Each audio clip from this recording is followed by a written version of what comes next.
Shabbat Shalom, bendiciones, bendiciones a todos mis hermanos, a toda la familia que se conecta a estudiar juntos. Vamos a estar estudiando temas interesantes el día de hoy. Deme un momentito nada más. Déjenme poner por aquí. Déjenme compartir la enseñanza. Deme un momentito. Shalom, bendiciones, bendiciones a todos. No puedo ver quién está conectado todavía. Javes, mi hermano Javes está conectado por ahí, mi gran hermano Javes. Ok, ya vamos por aquí. Solamente deme un momentito más y empezamos. Ok, ok. Ahora sí. Ah,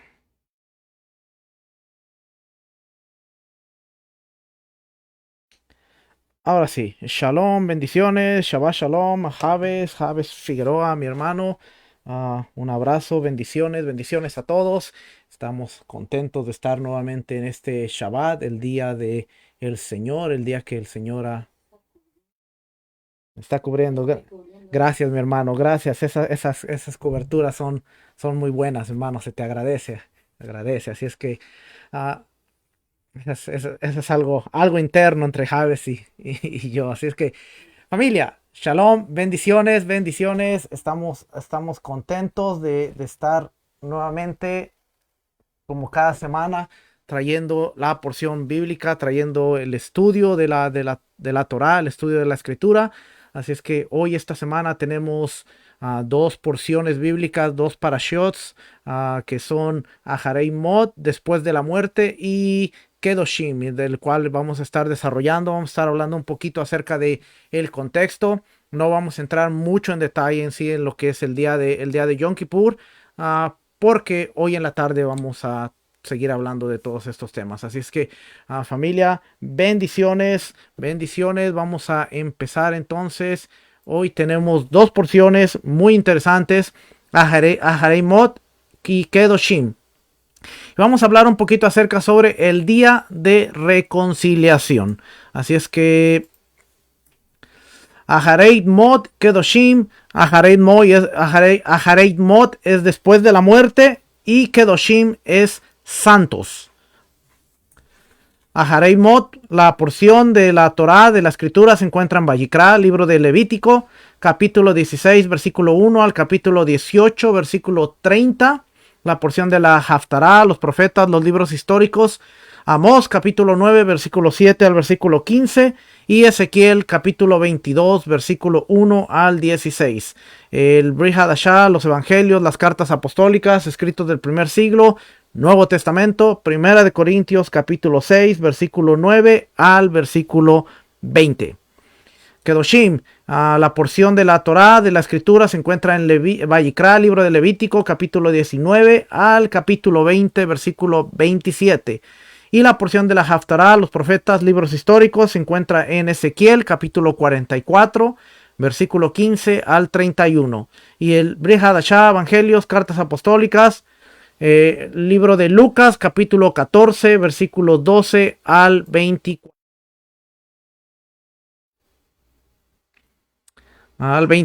Así es que vamos a dar gracias por el regalo de la Torá, gracias a que nosotros podemos escuchar las palabras de vida y podemos venir al conocimiento de su escritura. Y decimos, bendigan a Yahweh, el que es bendito. Bendito es Yahweh, el que es bendito por siempre. Bendito eres tú, Yahweh, nuestro Elohim, Rey del universo, que nos elegiste entre todos los pueblos y nos diste tu Torá. Bendito eres tú, eterno, que nos das la Torah.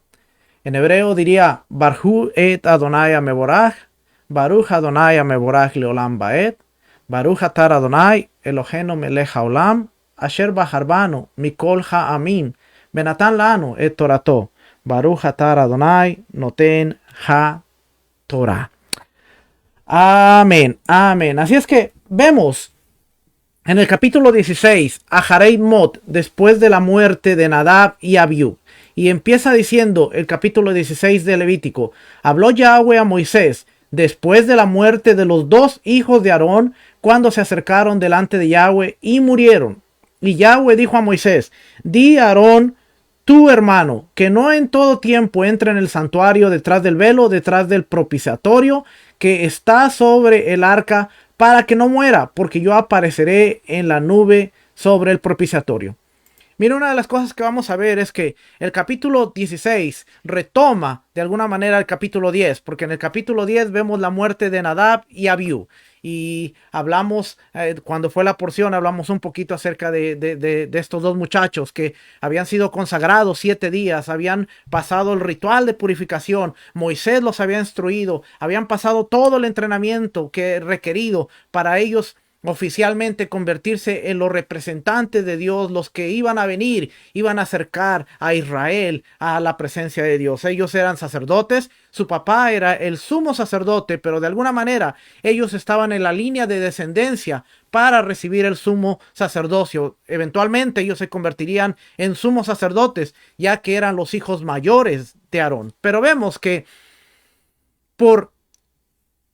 inferimos, de acuerdo a lo que dice después, que no se debería tomar vino. Algunos comentaristas dicen que estos jóvenes estaban bajo la influencia del alcohol, y el Eterno después dice: si algún sacerdote va a oficiar, no debe tomar vino. Ahora, esto no quiere decir que los sacerdotes no podían tomar vino en toda su vida, sino que cuando ellos estuvieran ministrando, cuando ellos estuvieran oficiando, ellos no podían tomar vino. De ahí se deduce que estos muchachos quizás estaban intoxicados, estaban influenciados por el alcohol, pero podemos ver a través de la escritura, simplemente para ponerlo de una manera sencilla y de una manera que podamos entender. Estos muchachos estaban haciendo algo que no se les había pedido, estaban transgrediendo, estaban cometiendo sacrilegio. Y de alguna manera nosotros vemos que la escritura dice que sale fuego de delante del Eterno. Ahora, esa expresión de delante, nos vamos a dar cuenta que básicamente es la misma expresión que nos dice que está aquí.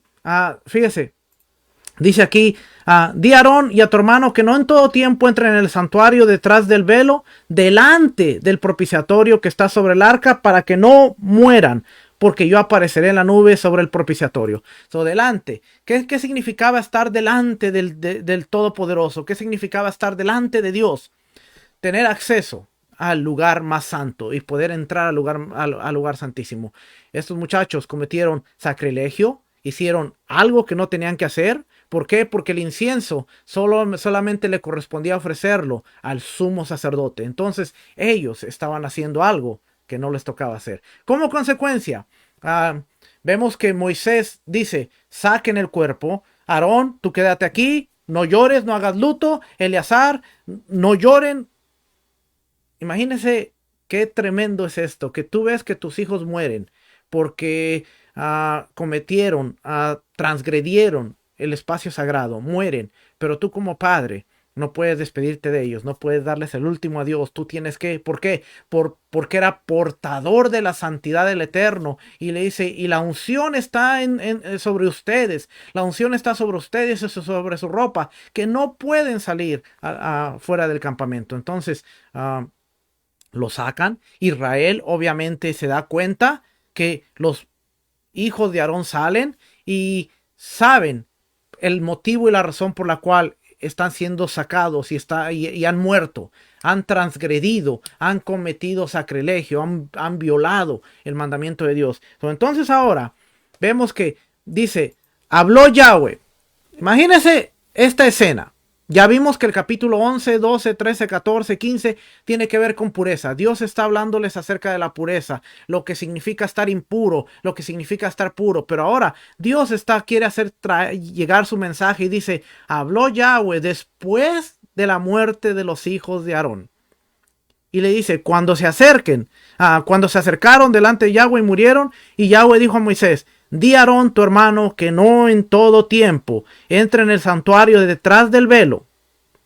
Santuario detrás del velo, delante del propiciatorio que está sobre el arca, para que no muera, porque yo apareceré en la nube sobre el propiciatorio. ¿Ven? Así es que por eso empieza esa palabra diciendo así. Luego en el capítulo 19, Kedoshim, santos, que significa santo, dice: habló Yahweh a Moisés diciendo: habla a toda la congregación de los hijos de Israel y diles, santos, santos seréis porque santo soy yo, Yahweh vuestro Dios. Cada uno temerá a su madre y a su padre, y mis días de reposo guardaréis, yo vuestro Dios. Fíjense qué interesante, porque mientras en Aharei Mot, después de la muerte, Dios le está hablando a Aarón y le está diciendo, no puedes entrar al lugar santísimo cuando tú quieras, solamente cuando yo te diga. Después en la siguiente porción dice, ustedes tienen que ser santos. Y yo creo que esta es una expresión que nosotros hemos escuchado mucho, hemos oído mucho, hemos predicado mucho, hemos enseñado mucho, pero ha sido un mensaje incompleto, porque siempre se ha dicho, ser santos porque yo soy santos. La Biblia nos llama a ser santos, la Biblia nos instruye a ser santos, pero muchas veces el mensaje se queda ahí. Ahora, nosotros estamos viendo que de acuerdo a Levítico, capítulo 19, dice, habló Yahweh a Moisés diciendo, habla. Capítulo 16 es, habla a Aarón. Capítulo 19 es, habla a la congregación para que usted se dé cuenta que es todo Israel, tanto el sumo sacerdote que es el representante como ahora la congregación. Y le dice a la congregación de los hijos de Israel, diles, tienen que ser santos, santos seréis porque yo soy Yahweh, vuestro Dios que soy santo. Ahora la pregunta es, ¿cómo somos santos? Bueno, si nosotros empezamos a leer el versículo 3, vamos a darnos cuenta de que Dios está empezando a delinear, Dios está empezando a dar una descripción de alguna manera de lo que santidad se refiere. Y empieza diciendo, cada uno temerá a su padre y a su madre, y mis días de reposo guardaré, yo vuestro Dios. ¿No? ¿Cómo puedo ser santo? Bueno, empieza con el principio de honrar y temer a tu padre y a tu madre. Y después, honra mis días de reposo. Un blueprint, un diseño. ¿Quieres llegar a la santidad? Déjame te pongo el plano. Para empezar, tienes que temer a tu padre y a tu madre. ¿Y qué es temer? Temer no es le tengo miedo, sino temer es reverenciar, es darle honra, es poner por alto a tu padre y a tu madre. Y segundo, fíjese el modo en que lo está poniendo, porque está poniendo el temor, la honra del padre y de la madre junto al día de reposo. Si nosotros no somos capaces de honrar, respetar, temer a nuestros padres, ¿cuán capaces seremos realmente de honrar, temer y reverenciar, santificar el Shabbat? Y esto está dentro de la porción que dice ser santos. Ahora, como le decía, muchas veces hemos predicado, enseñado, hemos escuchado esta palabra. No, Dios quiere que seamos santos. Dios nos llama a la santidad. Dios nos llama a la santidad. Ahora estamos escuchando aquí cómo empezamos a la santidad. El proverbista Salomón dijo, el principio de la sabiduría es el temor a Yahweh, a Dios. Muchas veces queremos ser sabios, pero la sabiduría, de acuerdo a Salomón, dice el principio de la sabiduría es el temor, la reverencia, la honra. ¿Cómo lo honramos? ¿Cómo lo reverenciamos? Siguiendo el patrón, siguiendo el blueprint, siguiendo el diseño que Él nos ha dado. Así es que cuando hablamos de santidad, debemos considerar absolutamente, y es de suma importancia, considerar el libro de Levítico, como siempre lo vengo diciendo, porque si no consideramos el libro de Levítico, si no consideramos el día de Yom Kippur, si no consideramos las leyes de pureza, si no consideramos las leyes sociales, si no consideramos todo lo que el libro de Levítico abarca, nuestro mensaje de la obra redentora de Yeshua, nuestro mensaje de de la santidad va a ser incompleto y no vamos a poder entender el evangelio de la redención. No vamos a poder entender la obra de Yeshua. No vamos a poder entender el libro de Hebreos. Mire, una de las cosas que el libro de Hebreos es de los más mal entendidos es porque vemos que Yeshua, nuestro sumo sacerdote en el orden de Melquisedec, y lo vemos haciendo. Mire, yo quiero retarlo a que usted lea el libro de Hebreos con la mentalidad de Yom Kippur y el día de Yom Kippur. Tome el capítulo 16. Acompáñanos esta tarde, a las 5 de la tarde. Y usted se va a dar cuenta cómo tomamos el capítulo 16 del libro de Levítico. Y después tomamos el capítulo 9 del libro de Hebreos. Y usted se va a dar cuenta que paso por paso, tal y como Levítico nos está hablando, Yeshua está haciendo exactamente lo mismo. Eso quiere decir que el propósito y la función del libro del libro de Levítico, capítulo 16, el día de Yom Kippur, nos está apuntando a la obra de el Mashiach, del Mesías. Y cuando decimos Jesús murió por mis pecados, tenemos que volver a pensar realmente eso, porque Jesús murió por los pecados personales o Jesús murió por nuestra transgresión y desobediencia. ¿Y cuál fue realmente la obra que él hizo? Ahora, que nos limpia y que nos perdona nuestras transgresiones, sí, pero el decir Jesús murió por mis pecados personales es no conocer el propósito de la obra redentora de Yeshua el Mesías. Y muchas de las veces basamos el evangelio en la muerte y resurrección del Mesías para perdón de tus pecados personales y darte una entrada al reino celestial, al reino de los cielos. Ese es el evangelio. Y ese es el evangelio que se ha estado predicando por casi 500 años. Jesús murió para perdonar tus pecados, para llevarte al cielo, para que vivas con Él, para que mores con Él. Eso es lo que... Ok, regresamos. Sí, ahí estamos, regresamos. Algo pasó. Javes, ¿qué pasó? Explícame qué pasó, Javes. Ok, estamos en línea otra vez. Regresamos. Se frizó la imagen un momento por aquí. Así es que vamos a empezar. Vamos a empezar por aquí. Temas de los que habla la porción. Aharei Mot nos habla de Yom Kippur, el día de expiación, el día de perdón. Una pregunta que podemos hacernos: ¿tiene algo que ver la inmoralidad con la impureza y la impureza con este día? ¿Se necesita sangre o sacrificios para el perdón de los pecados? ¿Es permitido matar animales fuera del templo? ¿Y bajo qué circunstancias? Inmoralidades sexuales, porque es importante reconocerlas y respetarlas. Para Kedoshim, somos llamados a ser santos. ¿Qué es ser santo? Relaciones sociales, cómo comportarnos con el prójimo, cuidado con las prácticas paganas, qué es ser justos y qué castigos hay por el pecado. Todo esto, si usted se da cuenta, por eso estas dos porciones se leen, la mayor parte del tiempo se leen juntas, porque la santidad tiene que ver aún con el trato con nuestro prójimo, tiene que ver aún qué tan apartados estamos de las prácticas paganas, tiene que ver qué tan justos somos. Todo esto está relacionado, tiene mucho que ver. Y realmente ahora hay una mezcla muy marcada en todo lugar. Así es que Levítico 16 dice: en este capítulo se encuentran las instrucciones acerca del día de expiación, Yom Kippurín, que cae en el 10º día del séptimo mes, que es Tishri.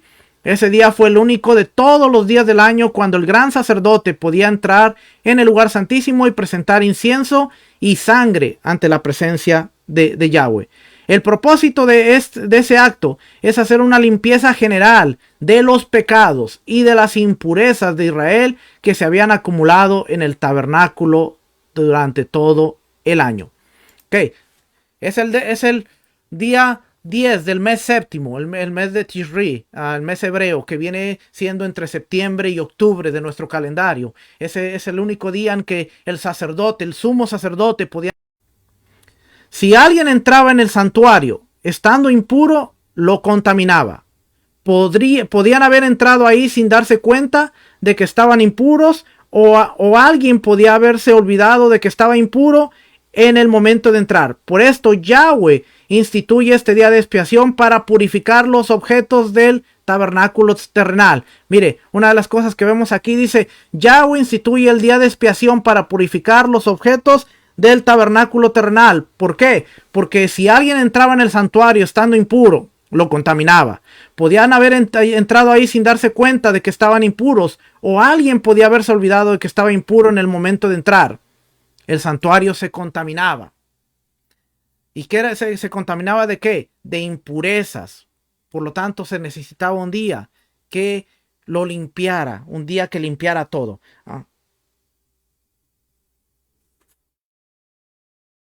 Así es que vamos a ver por aquí. Dice, esta, esta parashá nos enseña, Kedoshim nos enseña, esta parashá nos enseña que la santidad no es solamente para los sacerdotes y levitas, sino para toda la congregación de los hijos de Israel. La santidad consiste en ser apartado de las costumbres que son practicadas por los pueblos que están alejados de Yahweh y dedicarse a Él en obediencia a sus mandamientos. Aquí le tengo otra. La santidad, el blueprint, el diseño de la santidad es ser apartado de las costumbres que son practicadas por los pueblos que están alejados de Yahweh y dedicarse a Él en la obediencia a sus mandamientos. Cualquiera que le diga a usted ser santo, tenemos que ser santos porque Dios nos manda a ser santos, pero se está practicando las mismas cosas que se practican en otras culturas, se están practicando las mismas cosas que se practican con orígenes paganos, estamos quitándole el propósito a el mandato de ser santos.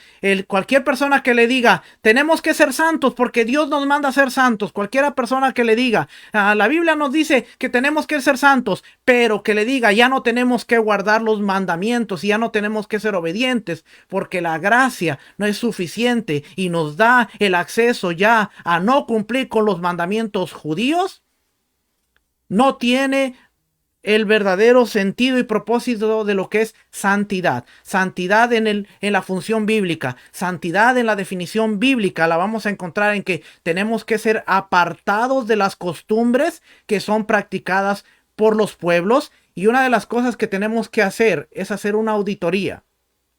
Yo la hice en su momento y la sigo haciendo cada día. ¿Por qué? Porque dentro de los sistemas religiosos, no voy a mencionar nombres para que nadie se moleste, pero dentro de los sistemas religiosos, una de las cosas que encontramos es una gran cantidad de sincretismo. ¿Y qué es el sincretismo? Bueno, el sincretismo empezó desde los años 100, cuando Roma, cuando Grecia eran los imperios que habían conquistado la mayor parte del mundo y ellos hacían un sincretismo en abrazar las costumbres, abrazar la forma en que ellos adoraban a los ídolos, a sus deidades, y las traían al imperio y hacían un panteón, hacían un lugar donde todos los dioses tuvieran una convivencia.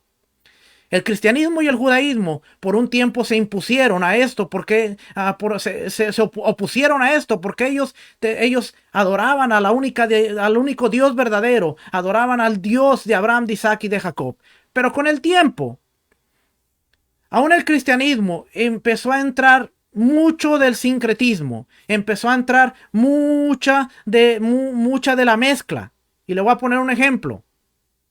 25 de diciembre se declara y se decreta que es el día en el cual nació Jesús, nació Jesucristo.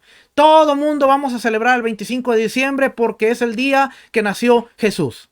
Lo que no sabemos es que dentro del sincretismo, el 25 de diciembre es el día que nació Buda, es el día que nació Mitra, es el día que nació Osiris, es el día que nacieron muchas de las deidades de otras costumbres. Entonces, ¿qué estamos haciendo? Vamos a hacer un día en el cual aparentemente todo el mundo está celebrando a su Dios, pero están celebrando en el mismo día.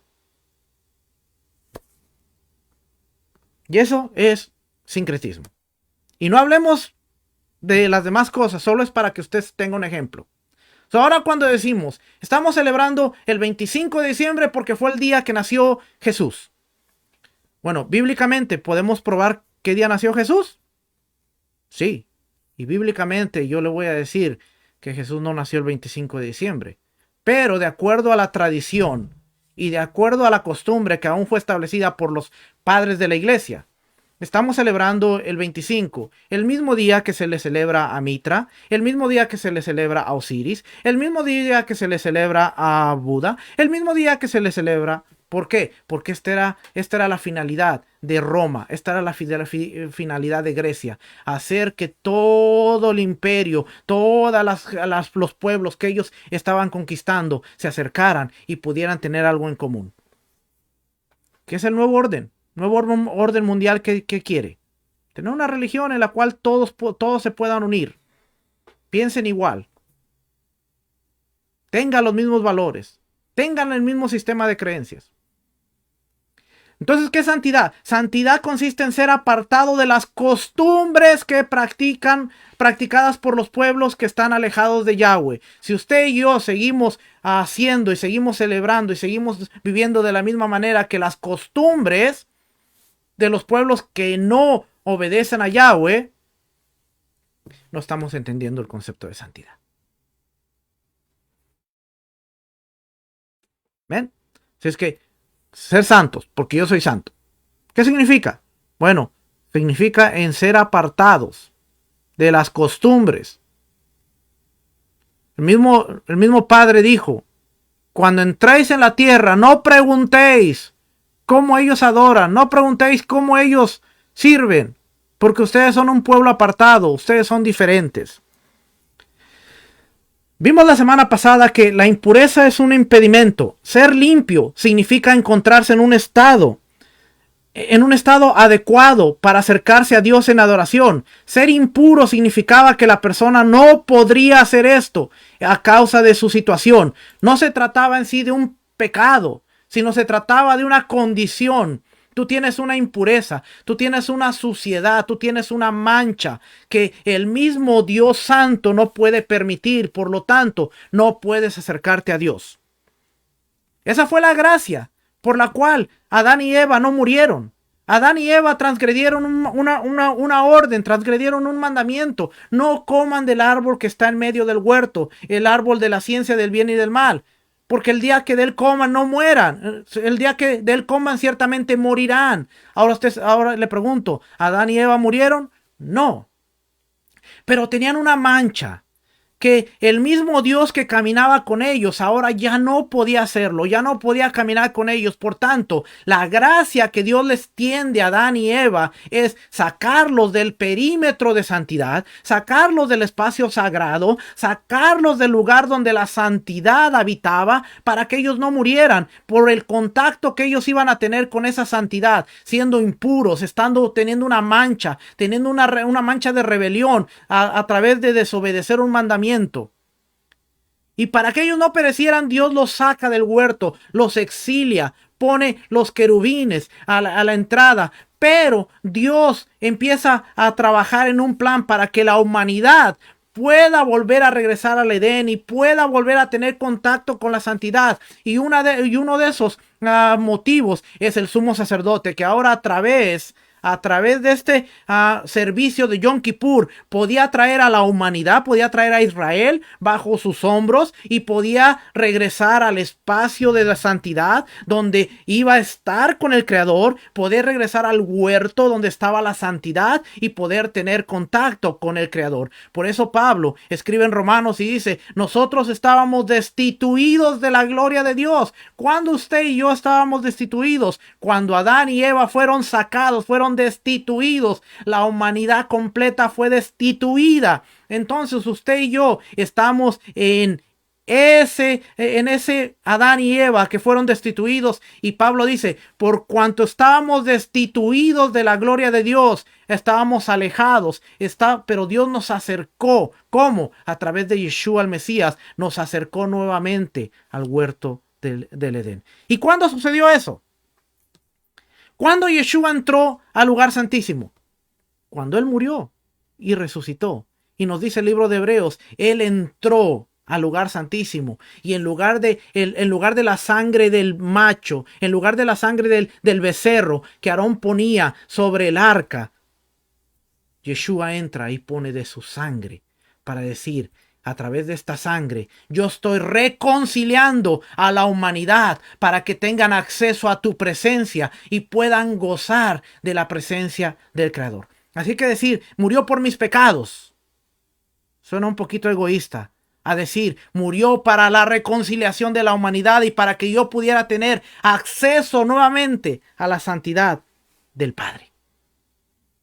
Amén. Así es que, acuérdese, ser limpio significaba encontrarse en un estado adecuado para acercarse a Dios en adoración. Ser impuro significaba que la persona no podía hacer esto a causa de su situación. El término profano, común, casual, es lo que encierra todo lo demás, inmundo. Y Dios es un Dios santo. A medida que nos vamos a acercar, mientras más nos acercamos a un Dios, a Dios, más ritualísticamente puro tiene que ser si queremos sobrevivir. Israel, los sacerdotes, el tabernáculo, Dios, el lugar santísimo. No podemos. El círculo, acuérdense el círculo. El sumo sacerdote entraba al lugar santísimo. En el círculo central está la zona más sagrada, el lugar santísimo, el lugar de la presencia de Dios, el reposo del Creador, el trono del Rey. En Yom Kippur, Yom HaKippurim, o el Yomá, el día, era el único día en que la humanidad podía tener acceso al lugar santísimo. El sacerdote cargaba a todo Israel en sus lomos y los traía delante del trono poderoso. Y podemos hablar muchas cosas acerca de, bueno, y el canto que dice, yo entraré al lugar más santo, al lugar santísimo, a través de la sangre del Cordero de Dios. Bueno, podemos definir esa palabra. Y ya en otras enseñanzas lo hemos hablado. El velo que se rasgó no es el que separaba el lugar santo del santísimo, sino el lugar santo. ¿Y a dónde dice el libro de Hebreos que tenemos entrada? Tenemos entrada al lugar santo, no al lugar santísimo. Porque aún en el lugar santísimo, Yeshua, nuestro sumo sacerdote, fue el único que entró, llevó a la humanidad a través de lo que él hizo. Pero no quiere decir que nosotros, los seres humanos, podemos entrar al lugar santísimo y presentarnos delante de Dios. Y más, aún si estamos moralmente impuros y ritualmente impuros, podemos morir. Pero no entendemos estos conceptos y a veces tomamos una parte de la escritura y la aplicamos y no entendemos. Así es que esta parte solo es como repaso. Aquí están las naciones. Impuro, el que está impuro, el que tiene un impedimento, el campamento de Israel. Y después viene el tabernáculo, que es el centro donde Dios habita. Yom Kippur y la santidad. El capítulo 16. Este capítulo marca el punto más elevado del libro de Levítico. Aquí hallamos provista la expiación a favor de Israel. En otras partes encontramos la posibilidad de expiación por individuos o cosas, pero aquí encontramos la expiación provista para Israel como nación, como conjunto. Aquí trata de la expiación por los sacerdotes, el mismo lugar santo, el tabernáculo de reunión, el altar y todo Israel. Era también expiación por todas las inmundicias, iniquidades, transgresiones y pecados. Aquí está el punto en el cual el Señor y su pueblo, mediante su sumo sacerdote, llegan a la relación más íntima posible bajo el antiguo pacto. Acuérdense, tenemos que entender cuál es el concepto de antiguo pacto y nuevo pacto. ¿Quiénes están en el nuevo pacto? Bueno, Israel era parte del nuevo pacto. ¿Cómo se entra al nuevo pacto? Bueno, a través de la sangre de Yeshua. ¿Qué era el antiguo pacto? Éxodo 24, cuando Moisés baja de la montaña y les lee las instrucciones del libro y el pueblo dice, todo lo que Yahweh ha dicho haremos. Mata un becerro y rocea de la sangre sobre el libro de las instrucciones, sobre el altar, sobre el pueblo, y hace una conexión de fidelidad del Dios Altísimo a Israel y de Israel hacia el Dios Altísimo. Una fidelidad recíproca. Dios va a cuidar a Israel, Dios va a tomar a Israel como su pueblo, como su real sacerdocio, como su nación santa, pero Israel tiene la fidelidad a su rey. No se hará dioses, no se hará imágenes, no se postrará, le deberá fidelidad al Dios de los cielos. Transgreden el mandamiento, se hacen un becerro de oro y automáticamente el pacto tiene que ser renovado. Desde ahí el pacto se renueva. Después Israel comete transgresión, se va a la dispersión, se van a todas las naciones y ahora el Padre dice, voy a hacer un nuevo pacto con la casa de Israel, con la casa de Judá, en el cual yo pondré sus leyes, mis leyes en su mente y en su corazón, pondré mi Torah para que sea su estilo de vida y la sellaré como a través de la sangre del Mesías.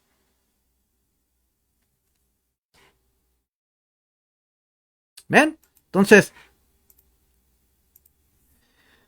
comprende el eje ceremonial y teológico sobre el que gira todo el libro de Levítico. Las instrucciones anteriores se han ocupado de los diferentes tipos de sacrificios, las condiciones en las que deben ofrecerse, haciendo hincapié a la atención a las necesidades individuales. Ahora, la atención se centra en hacer expiación por todas las impurezas y pecados de inadvertencia de toda la congregación israelita, comenzando con el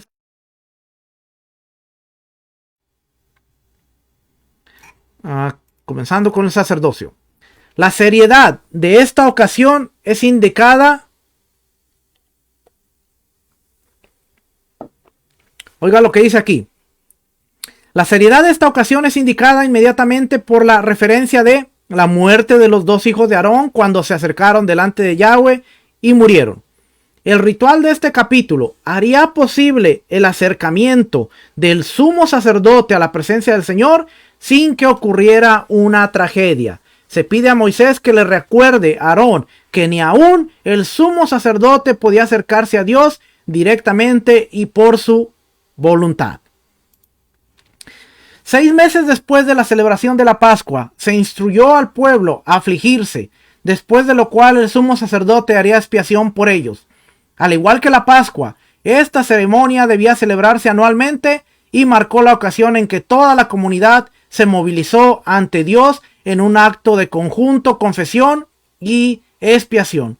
Fue un momento de gran solemnidad, a diferencia de las fiestas anuales, y si el ayuno estuvo involucrado en la autodisciplina preparatoria, como piensan muchos intérpretes, fue la única ceremonia que exigió tal ejercicio comunitario. Si bien los capítulos 11, del 11 al 15, ciertamente interrumpen el flujo de la narrativa histórica y en esa medida bien podrían considerarse como una interpolación, el hecho es que se han integrado firmemente en el libro y su conjunto por medio de las referencias en Levítico 5.2 y 7.21.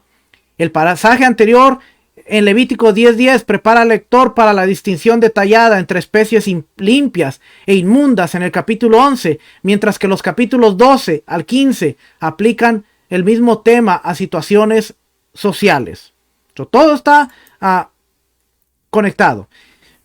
El día más importante del año en Israel era el día de expiación, como una limpieza a fondo anual que se lleva a la suciedad acumulada durante los 12 meses anteriores que no han sido quitadas con la limpieza rutinaria de la casa. Así el día de la expiación quitaba los pecados acumulados que habían escapado la atención incluso al adorador más concienzudo de Israel. ¿Qué quiere decir? Mire, le voy a poner un ejemplo. Nosotros en nuestra casa normalmente limpiamos, ¿va? La esposa, el hombre, en muchas partes de los hogares, el hombre también limpia, sí, usted escuchó bien, el hombre también limpia en muchas partes de los hogares alrededor del mundo. No en todos, pero en algunos. El hombre y la mujer limpian la casa diariamente. Pero algunas parejas acostumbran a una semana o un día anual hacer una limpieza general. ¿Por qué? Porque hay áreas que se han escapado. Hay áreas en donde no se ha limpiado. Hay rincones, hay esquinas, hay detrás de la estufa, detrás del refrigerador, detrás de la cama, hay áreas en donde se han escapado y hay que hacer una limpieza general para quitar todas esas áreas que están fuera de nuestra vista, pero que hay suciedad, que no se ha podido limpiar correctamente. Yom Kippur, como nos dice aquí, es una limpieza a fondo que está quitando a la expiación, o expiaba, era un día de expiación que quitaba los pecados acumulados que habían escapado la atención, incluso del adorador más concienzudo de Israel. Tenía que haber un día ¿Por qué? Porque Israel sabía que corría el peligro que si no limpiaban el altar, la presencia de Dios podía salir y podía dejar el lugar santísimo. Y Ezequiel nos relata de la presencia de Dios dejando y alejándose el lugar santo, el lugar santísimo, lugar santo, los atrios, y llegando al monte de los olivos. ¿Por qué? Porque Israel no quiso hacer expiación, no quiso hacer purificación, no quiso arrepentirse, no quiso hacer una teshuvá de sus maldades y sus pecados. ¿Eso quiere decir que nosotros podemos tener un templo sin la presencia? Quiere decir que nosotros podemos tener un sistema. Quiere decir que nosotros podemos tener un sistema bien organizado, pero tener deficiencia en la presencia de Dios. El libro de Levítico, y de acuerdo a los principios bíblicos, nos dice, la santidad puede dejar un lugar en donde no hay un arrepentimiento. Lea Ezequiel. Ezequiel dice que el profeta vio que la gloria, la Shekinah de Dios, se movió del lugar santo, del lugar santísimo al lugar santo, del lugar santo a los atrios y de los atrios al templo, al monte de los olivos, perdón. Podemos tener mucha intención y poca o nula presencia. Sigamos adelante. Yo pienso que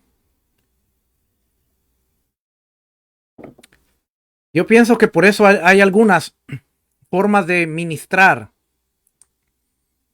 fuera de orden. Si usted ve la forma en que el mundo está ministrando, es verdaderamente loco. Si usted ve la forma en que el mundo trata de ministrar la presencia de un Dios santo, de un Dios Kadosh, santo, loco. Desde el martillo, agarrarte a martillazos, agarrarte con una escoba, con un balón, lavarte los pies, echarte encima coca, echarte encima refresco, soda, tomarte el agua y luego dártela a ti, tocar partes, aún partes íntimas de las personas. Y muchas veces el pueblo está celebrando todas estas locuras y formas de ministrar. ¿Por qué? Porque la gloria de Dios está aquí y queremos revelarla. Cuando tenemos que entender cómo realmente se maneja un Dios santo y cómo realmente es su santidad.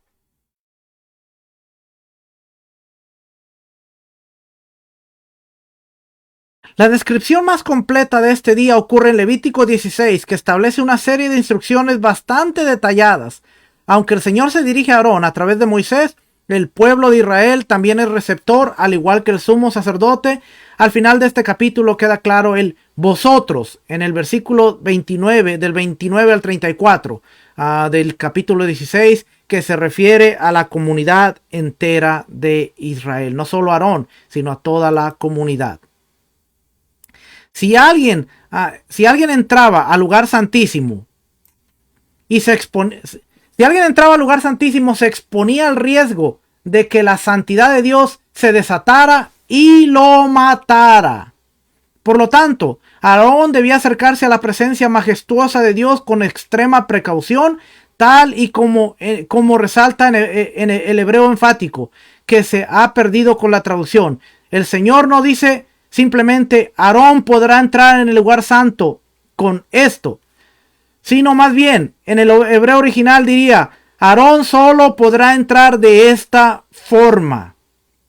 Era necesario seguir los preparativos y los procedimientos establecidos.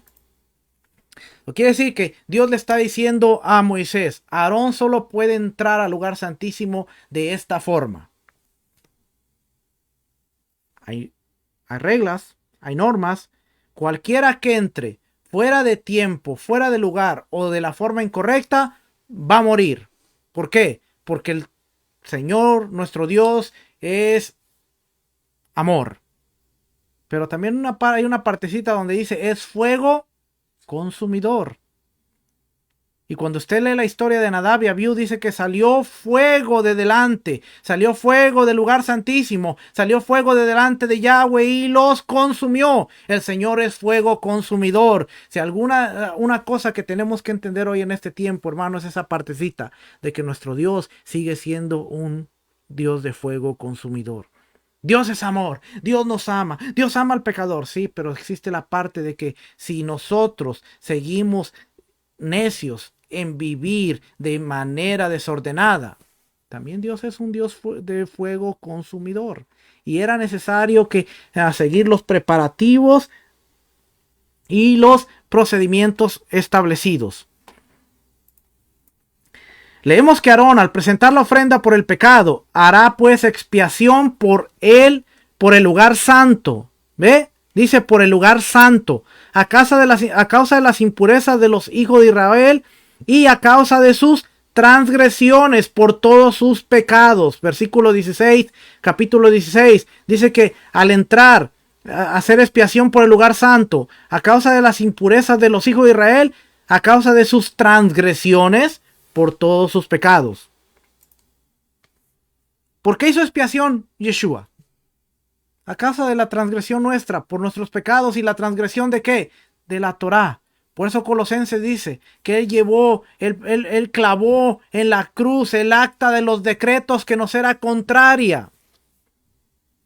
¿Qué era esa acta de los decretos? Todo lo que estaba en nuestra contra por haber violado y por haber transgredido los mandamientos y la ley de nuestro Dios. Lo mismo. Aarón hacía expiación por el tabernáculo, por el lugar santo, a causa de las impurezas de los hijos de Israel y a causa de la transgresión. Y Yeshua toma el acta que nos era contraria, la clava en la cruz, haciendo una expiación por las transgresiones de nuestra manera de vivir. Cuando le traen a la mujer en los evangelios, vemos claramente que le dice: ¿dónde están los que te acusan? Ninguno ha quedado, Señor. Bueno, ni yo tampoco. Ve, eres libre, pero ve y no peques más. Pastor, ¿y qué es pecar? Pecar es fumar, pecar es tomar, pecar es adulterar, pecar es... Pecar de acuerdo a la descripción bíblica, la definición bíblica. Primera de Juan capítulo 3, el que peca es aquel que transgrede, es aquel que no obedece, es aquel que viola los mandamientos de Dios. Esa es la definición de pecado. No el pecado de adulterio, el pecado de borrachera, el pecado de drogadicción. No, pecar de acuerdo a la Biblia, pecar, primera de Juan capítulo 3, peca el que transgrede, el que viola, el que desobedece la ley, la Torah. Yeshua mismo dijo: en aquel día vendrán muchos y dirán: Señor, en tu nombre, y yo les diré: apartaos de mí, transgresores.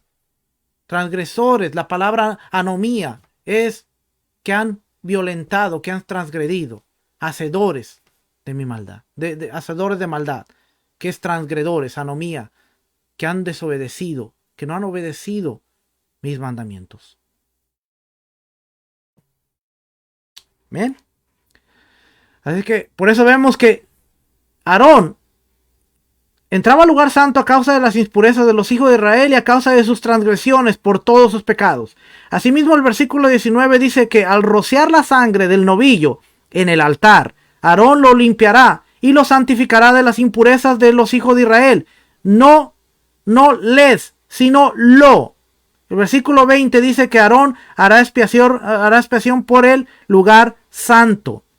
Aquí vemos que dice: lo limpiará, lo santificará. No vemos que dice los limpiará, no vemos que dice los santificará refiriéndose al pueblo, sino que está refiriéndose al tabernáculo, está refiriéndose al altar, está refiriéndose al arca, está refiriéndose a todo lugar. Dice lo hará expiación por el lugar santo, hará expiación por el tabernáculo, hará expiación por el altar, lo limpiará, lo santificará. Ve, no está hablando de la gente, sino está hablando de las cosas.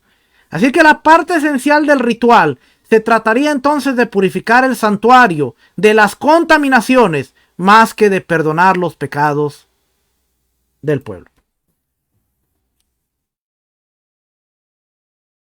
Era más, se trataba más de limpiar, purificar el santuario que de perdonar los pecados del pueblo.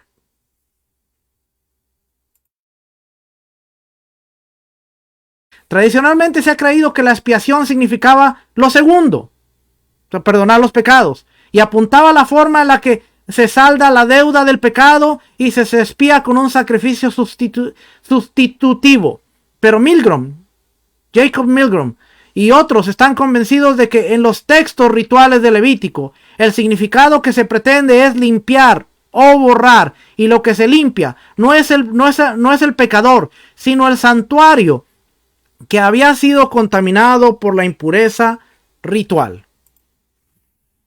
Cuando tú traías una ofrenda para limpiar la transgresión, para quitar la mancha que había sido puesta en el altar, pero no traías una ofrenda para que muera el animal por mí, para que mis pecados sean perdonados.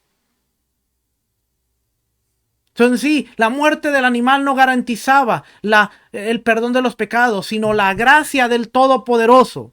Así es que la gracia que perdona pecados no apareció con Yeshua, sino es un principio bíblico desde la fundación del mundo. La gracia es la que te libera de tu falta, de tu pecado. Pero tú tenías que traer un sacrificio y un animal para que estuvieras consciente de que tú habías provocado una mancha en la relación tuya y de Dios. El que traía la ofrenda tenía que estar consciente de que había puesto una mancha en el altar, y esa mancha era un impedimento que no le permitía acercarse a Dios. Si usted y yo viéramos lo que Yeshua hizo por nosotros, apreciáramos aún más el don de gracia, porque Yeshua quitó precisamente esa mancha, quitó precisamente ese impedimento que teníamos de acercarnos a Dios. Pero si nosotros seguimos pecando, seguimos transgrediendo la Torá, seguimos faltando, dice el libro de Hebreos, ya no hay sacrificios que hacer. ¿Por qué? Porque Yeshua se ofreció una vez y para siempre, removiendo los pecados, y te dijo: ve y no peques más. Pero ahora nosotros tomamos la gracia para decir: no, hermano, seguimos poniendo manchas en la relación que tenemos con Dios. Y como Jacob Milgrom dice, el propósito de los rituales de Levítico era limpiar, borrar. No se limpiaba el pecador, sino el santuario que había sido contaminado de la impureza ritual. Ahora yo le pregunto, ¿cuántos de nosotros queremos tener una relación con el Creador con un camino lleno de manchas y suciedad?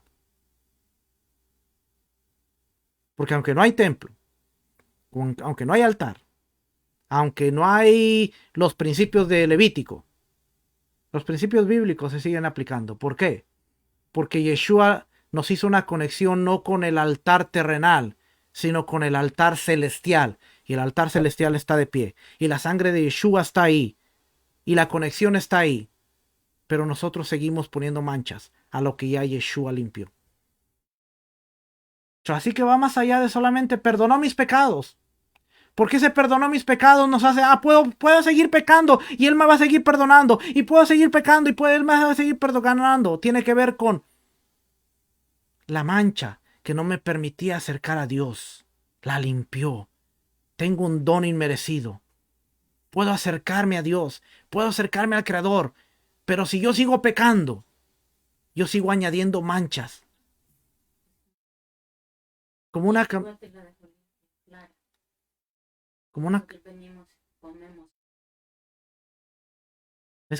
como una camisa, exactamente. Mire, mi esposa me está diciendo una camisa. Usted tiene una camisa blanca, limpia. Pero una vez que la ensucia, el cloro y el detergente pueden hacer un trabajo hasta cierto punto. Pero si usted abusa, si usted la llena de ketchup, de mostaza, si usted le pone aguacate, si usted le pone chocolate, si usted le pone todas las manchas que usted quiera y después quiere pretenderla lavar, no va a salir muy limpia, que digamos. Y le puede echar todo el cloro, le puede echar todo el detergente, le puede echar todo lo que usted quiera. Después de tanto cloro se le rompe. Después de tanto cloro va a salir llena de hoyos, porque el cloro la va a romper.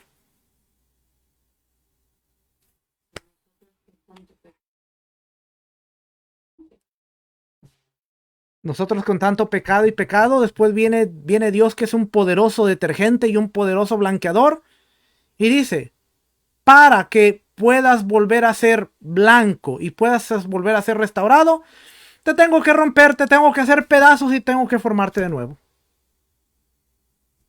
Y ahí es la parte que, ay, ¿por qué estoy pasando a esto? Ay, ¿por qué me sucede esto? Ay, ¿por qué? Porque es la única manera de restaurarte. Porque tú no entendiste las manchas que estabas poniendo en la relación tuya con Dios. So ahora tú tienes que estar consciente de todo lo que hiciste, así como Israel venía y traía un animal y decía, yo soy consciente de las manchas que yo provoqué en mi relación con Dios. Ahora Dios te tiene que hacer pedazos, te tiene que destruir, te tiene que hacer nuevo para que tú entiendas que tú provocaste muchas manchas en tu relación con Él. Por lo tanto, para restituir esa relación Dios-hombre, Dios tiene que trabajar contigo y te va aplastar y te va. Pero no, muchos queremos, yo acepto a Yeshua, vengo a Jesús y mi relación automáticamente, yo no tengo que pasar nada. No, hermano, el proceso más duro de una restauración es entender el proceso, porque en ese proceso nosotros vamos a ser conscientes. Tenemos que ser conscientes de lo que conlleva. Porque si no somos conscientes de ese proceso, vamos a ser sanos, vamos a ser salvos, pero vamos a estar enfermos en el alma, espiritualmente. ¿Por qué? ¿No le ha pasado a usted que hay personas que son bien santas, bien santas, que nunca se equivocan y nunca tienen falta? La culpa es de la esposa, la culpa es del pastor, la culpa es del hermano, la culpa es de los hijos, la culpa es de todo mundo. Nadie me entiende, nadie me comprende porque yo soy bien santo. Esa persona no ha entendido el proceso de restauración. Que en ese proceso de restauración, tu orgullo, tu ego, tiene que ser hecho pedazos para que tú entiendas que tú fuiste culpable de muchas de las cosas que sucedieron. La culpa no es de tu esposa, la culpa también es tuya. La culpa no es de tus hijos, la culpa también es tuya. La culpa no es del pastor, la culpa también es tuya. La culpa no es del sistema, la culpa es tuya. La culpa no es de que el dólar suba, el dólar baje, la gasolina, la culpa es tuya, que no sabes administrar tu dinero. Pero como ahora lo más fácil es, no, es culpa del diablo, no, hermano, échele culpa del diablo, usted reprenda, usted échelo fuera, usted pisoteelo, porque Deuteronomio dice que nos hizo estar por cabeza y no cola, y por lo tanto, él lo puso a la planta de los pies y usted se para en el altar, y hoy pisoteamos al diablo, y hoy le decimos al diablo, y hoy amamos al diablo. Y la próxima semana no tienes para la renta. Ni la próxima semana no tienes para comer. ¿Por qué? ¿Porque fue culpa del diablo o porque tú no supiste administrar tu dinero? Pero como se nos enseña una restauración en donde, hermanito, usted se ganó el ticket de la lotería, acepta a Jesús y usted le pegó al premio mayor y usted es millonario toda su vida, decrete, pida, haga y gloria a Dios, aleluya. No.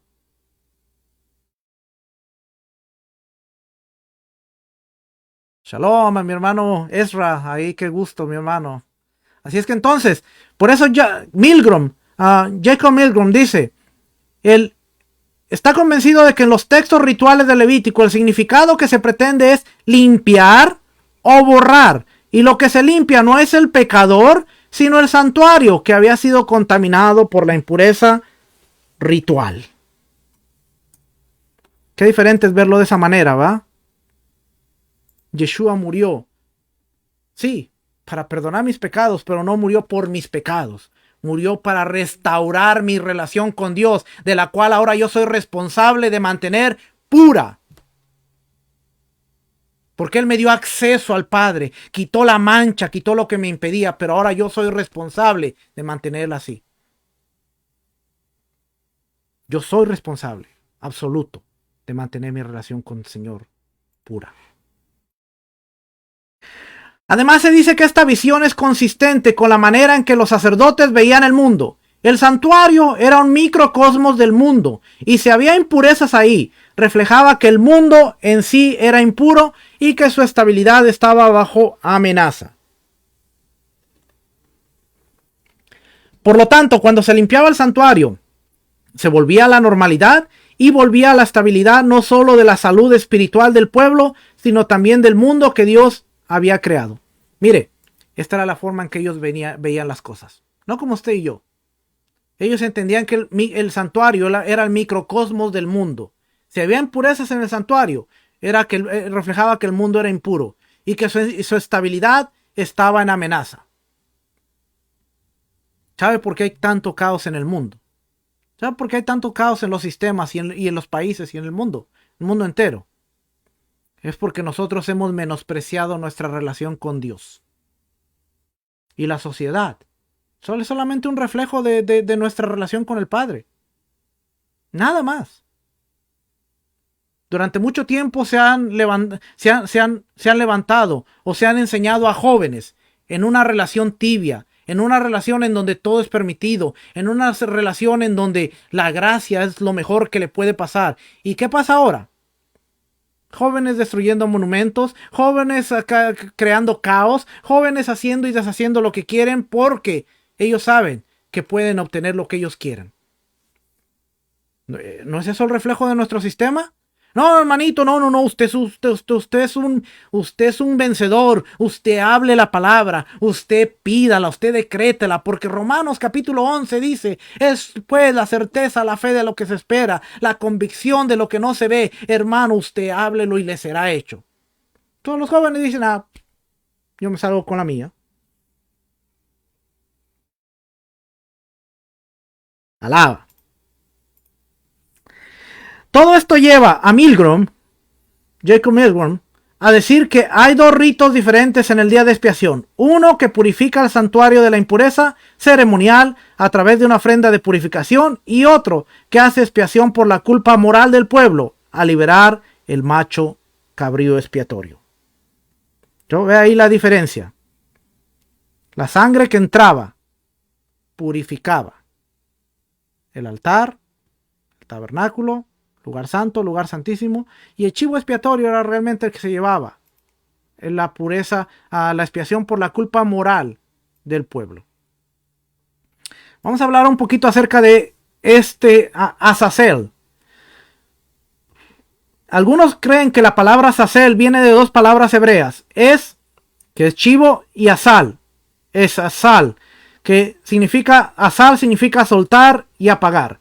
Así que la traducción Azazel, la traducción de Azazel sería el chivo que desaparece, haciendo alusión que son los pecados que se desaparecen. La interpretación más común es que es una referencia a un ser, un espíritu. Esta es alguna de las interpretaciones. El pasaje dice para Azazel, versículos 8, 9, 26. En el versículo 8 aparece en contraste a Yahweh, uno para Yahweh y otro para Azazel. Entonces, la idea sería que los pecados son enviados al espíritu de su origen y desaparecen en el desierto. El problema con esto es que la Biblia condena el sacrificio para los espíritus. Entonces, si nosotros tenemos la mentalidad de que entonces era para Azazel, vamos en contra de la palabra que dice no sacrifiquéis para los ídolos, los espíritus. Esto no era un sacrificio para Azazel. Una tradición hebrea es que Azazel es un lugar en el desierto. Dicen que viene de las palabras Azaz, ser fuerte, y él, poderoso. Así sería la referencia a un lugar en las montañas, un precipicio. Dice que el macho cabrío está echado del precipicio a su destrucción. Así tiene la idea de destrucción. Esta interpretación dice que para Azazel quiere decir para destrucción. Cualquiera que sea la interpretación, la idea es que los pecados son echados fuera y desaparecen. Es la misma idea en la que se encuentra en Miqueas capítulo 7 versículo 19, que dice que Yahweh echará nuestros pecados a las profundidades del mar. Para los hebreos, el desierto y el mar eran lugares grandes y escondidos, y las cosas echadas en el desierto y en el mar estaban perdidas. Simplemente con esto, La mentalidad para los hebreos, para Israel, para el antiguo Medio Oriente, para los Israel del antiguo Medio Oriente, tanto el desierto como el mar eran lugares grandes y desconocidos. Así es que las cosas que se iban al desierto, las cosas echadas al desierto o a la mar, estaban perdidas para siempre. Por eso dice, vuestros pecados fueron echados al fondo de la mar y no me acordaré más. ¿Por qué? Porque en su mentalidad, no en la nuestra, en la mentalidad de la audiencia, tanto el desierto como el mar eran grandes, desconocidos, y todo lo que tocara el desierto y el mar estaba perdido. Por eso dice, yo echaré vuestros pecados al fondo de la mar y nunca más me acordaré de ellos. Miqueas dice que lleva nuestros pecados al desierto y nunca más se acordará de ellos. ¿Por qué? Porque esa era su mentalidad.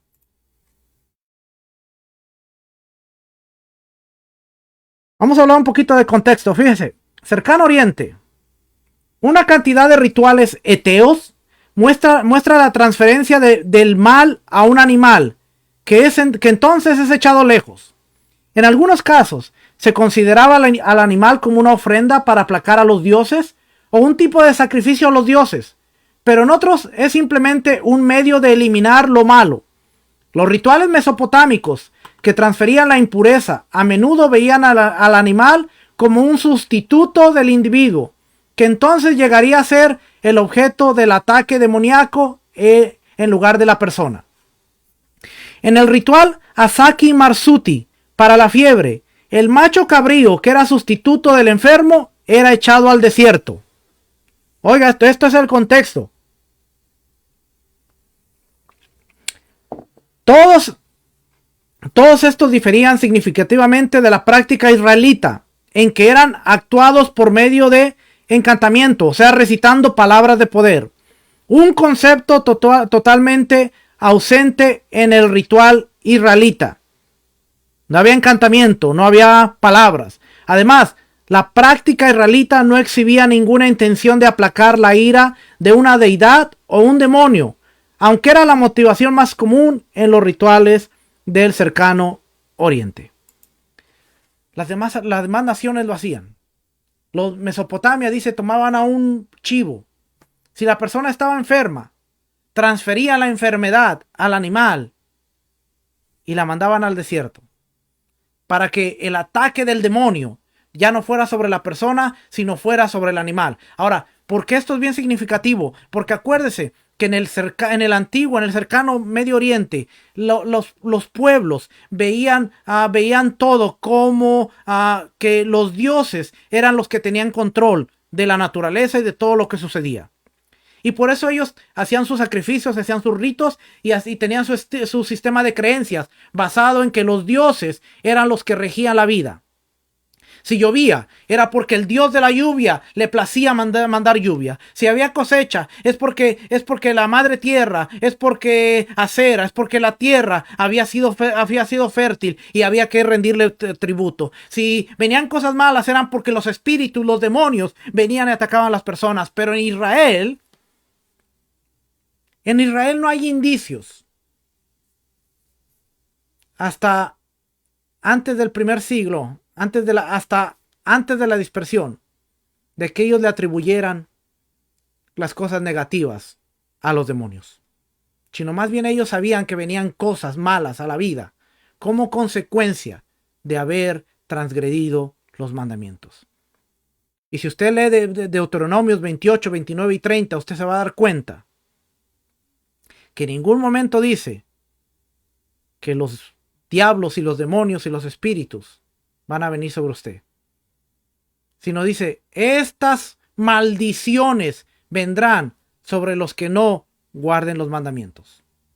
Y nos da un montón de cosas que si usted se pone a ver muchas de esas cosas, usted puede decir, por eso estoy pasando esto, por eso mi hogar está así, por eso mi familia está así, por eso mis finanzas están así, por eso no es culpa del diablo, hermano. Mire, yo he llegado a decir esto vez tras vez, que a veces la gente me acusa de no creer en los demonios y en el diablo y en los demonios. No es que no crea, yo creo. Yo creo que hay influencia. Yo creo que hay un espíritu malo. Yo creo que hay influencia. Pero yo creo más en el poder de enseñar a las personas la responsabilidad que nosotros tenemos, en lugar de estar viendo diablos en cada esquina y estar peleando, porque cuando usted toma responsabilidad, usted cierra puertas, usted cierra todo lo que el enemigo puede usar para atacarlo, y usted vive de una manera más pacífica, usted vive de una manera rodeada por la presencia de Dios y le va a ir bien.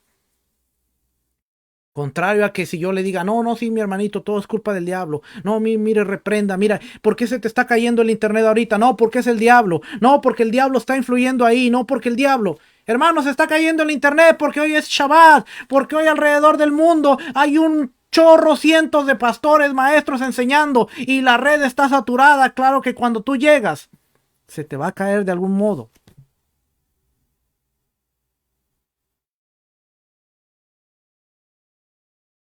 ¿El diablo tiene influencia? Claro. O sea, que yo me pare en un lugar y que diga, no, no, el diablo no existe, hermano. Eso sería muy loco de mi parte. Claro que existe. Claro que puede atacar a una persona, puede afectar, sí.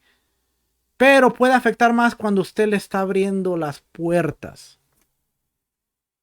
Reprende y dejando la puerta de par en par. Yo te reprendo, diablo. Y el diablo dice, pues, ¿de qué se trata esto? Me reprendes, pero me abres la puerta. Ponte serio. La frase muy conocida por los puertorriqueños. Póngase serio, siervo. Póngase serio. ¿De qué se trata? ¿Ven? Así es como el antiguo Medio Oriente veía las cosas. Por último, en Kedoshim tenemos reglas que gobernaban la vida religiosa del pueblo, relacionadas con los sacrificios, la limpieza moral, los sacerdotes, las fiestas, el tabernáculo, los años sabáticos, la idolatría y los votos. Estas reglas habían de gobernar la vida diaria del pueblo en el desempeño de sus funciones religiosas, especialmente las ceremonias y el cumplimiento de sus obligaciones. ¿Por qué está relacionado a Harei Mot, que habla de Yom Kippur, que habla de la purificación del altar? Porque después de la purificación viene una serie de reglas que van a gobernar la vida, tanto religiosa como moral del pueblo. Muchos tienen que ver con los sacrificios, pero muchas tienen que ver con la limpieza moral, no solo de los sacerdotes, las fiestas, el tabernáculo, los años sabáticos, la idolatría, los votos. Y dice aquí, estas reglas habían de gobernar la vida diaria del pueblo en el desempeño de sus funciones religiosas. Siendo que el día de expiación expone en grado superlativo el significado del sacrificio en la vida del pueblo del pacto e indica la singular santidad de la sangre, puesto que en este día la sangre expiatoria se introduce en el lugar santísimo y se vierte sobre la misma arca del pacto, para obtener la remisión de todos los pecados de la totalidad del pueblo, es apropiado que después reciban el énfasis especial los dos aspectos del sacrificio que especialmente interesan a la totalidad del pueblo. En el mundo antiguo, toda matanza de animales, ¿qué significa la matanza de animales para comer en sacrificio? Capítulo 17, versículo 1 al 9. Bueno, en el mundo antiguo, toda matanza de animales era considerada como sacrificio. En hebreo, la palabra común para sacrificio era sabak, cuyo significado original es matar. Algunos creen que en el primitivo cercano oriente, el empleo de animales domésticos para la alimentación era raro y que toda la matanza estaba relacionada con los sacrificios. Tal vez haya sido así. Debe recordarse que el mundo no diferenciaba lo sagrado de lo secular tanto como lo hace el hombre occidental. En el mundo antiguo, ¿por qué hay unas restricciones en cuanto al matar los animales y cómo debían matarse? Porque cuando una persona iba a matar a un animal, involucraba un sacrificio. Las personas no comían carne todos los días, hermano. Usted no veía a las personas comer carne como usted y yo, que todos los días comemos carne y rara vez comemos vegetales. La dieta de los israelitas no eran de carne todo el tiempo. ¿Cuándo comían carne? Cuando ellos traían una ofrenda al templo y cuando parte de esa ofrenda era dada para que ellos pudieran comer. Entonces, por eso vemos que el hombre dice, el hombre primitivo no diferenciaba. El mundo occidental, no diferenciaba lo sagrado de lo secular, tanto como si lo hacemos nosotros. La vida era misteriosa, de modo que el dar muerte a cualquier animal puede haber tenido modalidades religiosas. En este caso, el hebreo tenía orden de tratar un buey o un cordero o cabra al tabernáculo. Antes de matarlo, ahí debía darle muerte como sacrificios de paz ante Yahweh. El sacerdote oficiante tomaba la parte asignada del animal y devolvía el resto al ofrendante. Así la comida era recibida por el ofrendante, pero no antes de haber reconocido que ritualmente que el pan cotidiano proviene de Dios. Capítulo 18. La legislación de esta parte abarca una amplia variedad de asuntos. Revela hasta qué punto la ley había sido propuesta para regular toda la vida humana. Para aquellos que estaban vinculados al Señor por medio del pacto, no había parte de su existencia que no estuviera bajo su potestad. Esta es característica en esta sección la repetición de la frase yo Yahweh y su variante yo Yahweh vuestro Dios. Estas expresiones aparecen 20 veces en los capítulos 18 al 19. Israel tenía que ser diferente a las demás naciones. Capítulo 18, versículo 3. Porque el Señor es diferente. Esa diferencia es su santidad. Los versículos finales del capítulo 20 al versículo 24 al 26 identifican al Dios de Israel en sus propias palabras. Yo Yahweh vuestro Dios, que os he apartado de los pueblos. En el 20:26 tenemos el propósito divino, para que seáis míos. En todo lo mencionado se revela de lo que significa ser santo en las relaciones sociales y religiosas. Este capítulo, el capítulo de las relaciones, está dirigido directamente a los hijos de Israel. Se recuerda al pueblo que Yahweh es su Dios y que deben ser distintos a las demás naciones de la tierra. Los israelitas no deben aceptar las costumbres de Egipto, de donde provenían, ni las de Canaán, a la cual se dirigían. Habrían de conducirse por lo que el Señor les proporcionaba, estatutos y ordenanzas. Se les dice que habiéndolo, el hombre vivirá en ellos. Aquí tenemos la sorprendente diferencia entre el creyente en Dios y el incrédulo. El mundano deriva sus ideales de su contexto, el creyente de su Dios. Así es que, en el capítulo 19, del versículo 1 al 4, descubrimos santidad, palabra clave de Levítico. Dios es la fuente de santidad. Dios es la norma de santidad. Santidad es separación del mal y separación para Dios. La razón para ser santos es porque Yahweh va a darles una tierra que fluye leche y miel. Yahweh les ha separado de los pueblos del mundo para ser un pueblo distinto. Dios echaría a la gente pagana de la tierra. No les echa para poner a otro pueblo igual en la tierra, sino para establecer a un pueblo santo. Por esto, si no cumple, les vomitará de la tierra. Dios les dice, voy a echar al amorreo, al jebuseo, al eteo, al fereceo, porque su maldad ha llegado hasta mí y la tierra los vomitará. ¿Qué quiere decir? Que a ustedes los he apartado como pueblo santo, apartado, separado, pero para que ustedes sean diferentes, para que ustedes no vayan y entren a la tierra y cometan las mismas barbaridades que cometían ellos, que sean un pueblo distinto. Hoy, lamentablemente, y lo digo, no para ofender a nadie,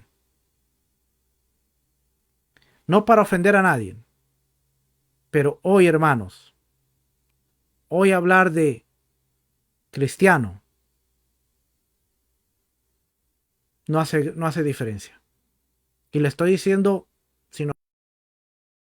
hermanos, si nosotros no tenemos la capacidad de entender los códigos de santidad y entender por qué el día de Yom Kippur fue y es y sigue siendo tan importante en nuestra vida, es el día que nos recuerda que esa mancha que nos impedía el acceso para Dios.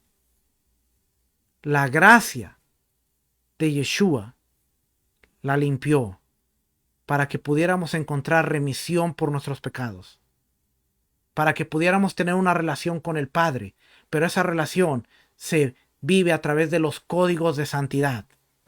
Y si usted quiere ver los códigos de santidad, lea Levítico 11, 12, 13, 14, 15, 17, 18, 19, 20.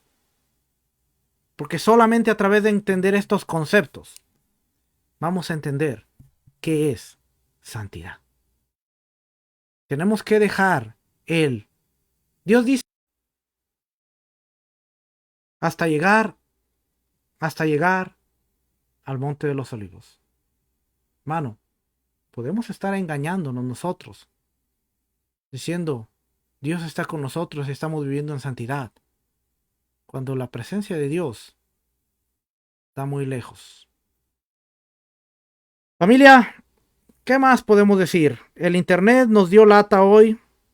El internet nos dio mucha lata, pero sabemos que hay mucha gente conectada alrededor del mundo. Hay muchos maestros. Hay muchas cosas pasando en este tiempo. Familia, tenemos que ser responsables y tomar las cosas con seriedad. Somos responsables de muchas cosas que nos suceden y que nos pasan. Si hay un concepto que a veces no entendemos, es el concepto de la retribución. ¿Cómo yo puedo entender el concepto de la retribución, pastor? Para ponerte un ejemplo fácil, Zaqueo. Zaqueo dice que Yeshua fue y visitó su casa.